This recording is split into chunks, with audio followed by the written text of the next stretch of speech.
Sleep is a science, but the Phillies went with their gut. When manager Rob Thomson said before the team left San Diego last week that the science tells you should stay over, but the road-weary Phillies players decided they would prefer to fly home following Wednesday afternoon's Game 2 rather than sleeping another night in Southern California. It was not a casual reference. The others are the Los Angeles Dodgers, the Cleveland Guardians and the Boston Red Sox. The sleep science to which Thomson was referring advised the Phillies that, based on travel direction and game timing, the smartest play was to stay put following Wednesday's game.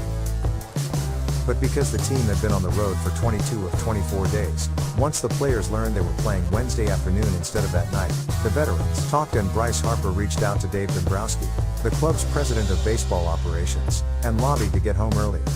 That's what studies tell you, and I understand it, Dombrowski said of the sleep science. But I think sometimes you just have to go with what you think is best with your ball club in that regard. Kyle Schwarber punctuated the homecoming Friday night by smashing a leadoff home run in the bottom of the first inning. Thursday and Schwarber grabbed some sleep, went to the park for treatment and then enjoyed a nice, restful dinner. We have been on the road for a while. But during a 3-hour rain delay, Dombrowski met with the players and they decided to reverse course, stay in Atlanta that evening and fly the next day instead. The difference between that night and last week in San Diego, outfielder Nick Castellanos said, was geography and the length of the flight. Image with their team having been on the road for 22 of the previous 24 days, Phillies fans were in a frenzy during Game 3.